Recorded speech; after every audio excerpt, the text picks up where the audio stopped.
Welcome to Story Time, a nighttime routine for the world, built so that everyone sleeps well, and so that people know that someone out there cares about them. Pause this video so you can brush your teeth, put on warm PJs, and tuck yourself into bed. We'll be here when you're ready.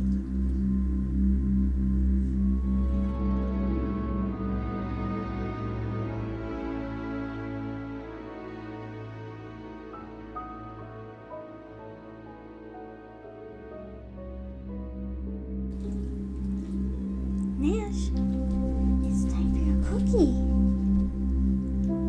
Eat it. Oh my god. So yummy.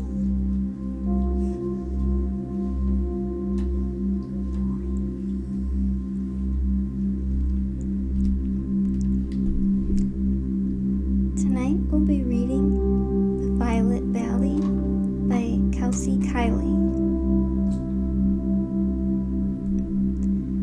It was a gloomy, rainy day, and Rome sat in his treehouse, watching raindrops dance on the trees outside. It was one of those colorless days that made everything feel slow. His father's old binoculars sat on the floor beside him. Usually, he'd use them to spot different birds or trees, but today he didn't see the point. He sighed, wishing something exciting would happen. Suddenly, a loud, powerful bark broke the silence. Rome perked up, scanning the rainy forest, and spotted a large, white dog with brown patches.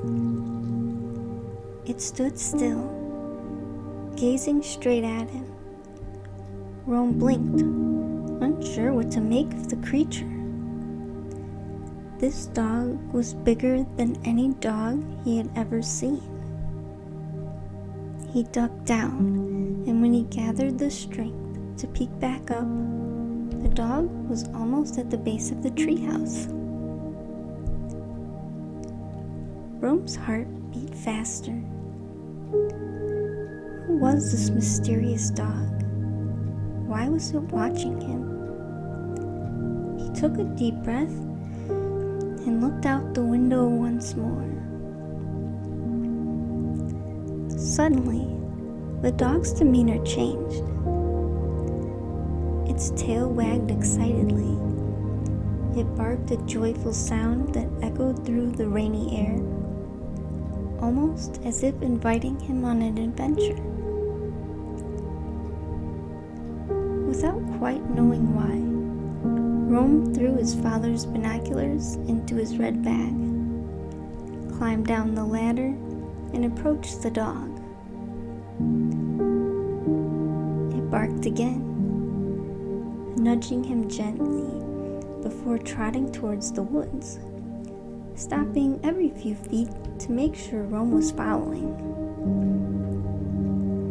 He didn't normally go into the forest alone, but something about the dog felt safe, magical even. So Rome pulled up his hood and followed. The rain dripped from the trees, and the air smelled fresh, like pine and lavender. Finally, the dog led him to a clearing deep in the woods. The trees opened up to reveal a wide, grassy meadow surrounded by ancient oak trees. In the center of the clearing, the dog stopped, sitting down with its tail wagging. "Whoa," Rome panted, catching up. "Where are we?" The meadow was filled with brilliant wildflowers and surrounded by ancient towering trees. The sun peeked through the clouds, and each ray set the forest ablaze with vibrant, saturated colors. He was taking in the beauty of all of it, when suddenly he heard a voice. "I've been waiting for you, Rome." Rome froze, looking around, but only saw the dog. He hesitated and then asked, "Can you talk?" The dog's eyes twinkled and gave a playful bark. "Yes, I can.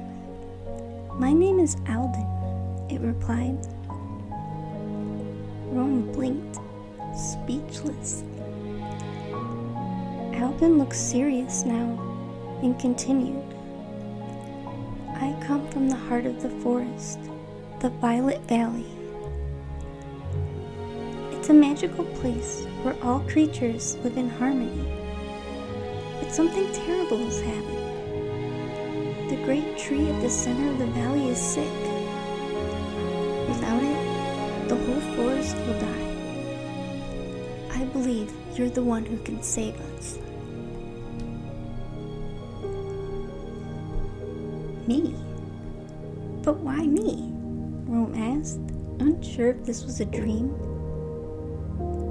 Alden patted over, his gaze intense. "It is a wicked trick of the forest that only a human can help us. But not just any human. It must be a human who is pure of heart, loves the forest as much as the creatures within it, and believes with all of his heart in magic. We've seen you in the forest every day, Rome. You honor the nature and animals that live within. It must be you." A sense of purpose rose in Rome. He knew he wanted to help. "What do I need to do?" Alden beamed.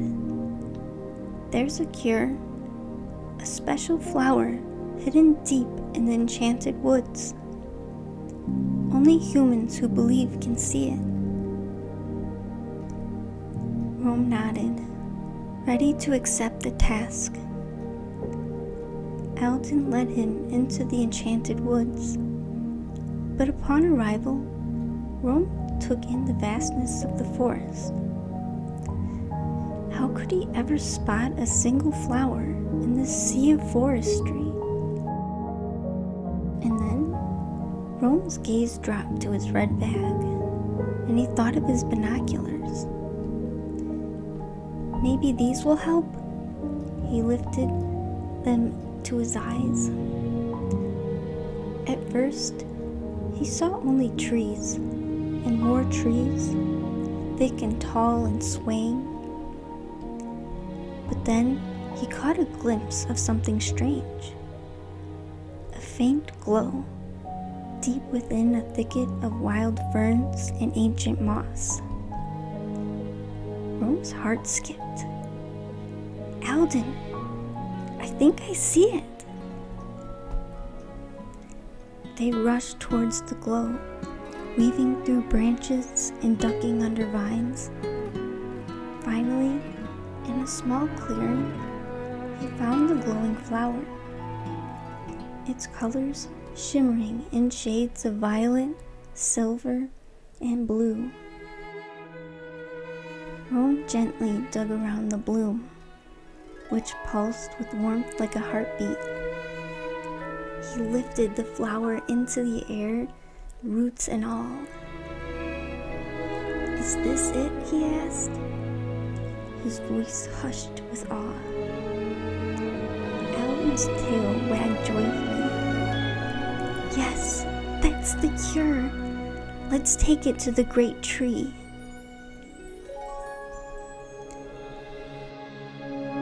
Together, they made their way to the Violet Valley. At its heart stood the massive, ancient tree, its bark peeling and its leaves dull and drooping. Rome knelt by its roots, replanting the magical flower at the base. Instantly, a warm light began to spread, traveling up the tree's roots and branches. The leaves turned a vivid green, and new life flowed through the entire valley. Rome watched, his heart swelling with joy as flowers bloomed. Birds sang, and animals gathered around in celebration. Alan nudged him with a grateful look. "You did it, Rome. You've saved us all." Rome beamed, feeling as though he'd found something important within himself. He knew he'd never see the forest the same way again. He and Alden had not only saved a tree, they'd saved a magical world of mystery and beauty. A world that would live on because he dared to believe in it.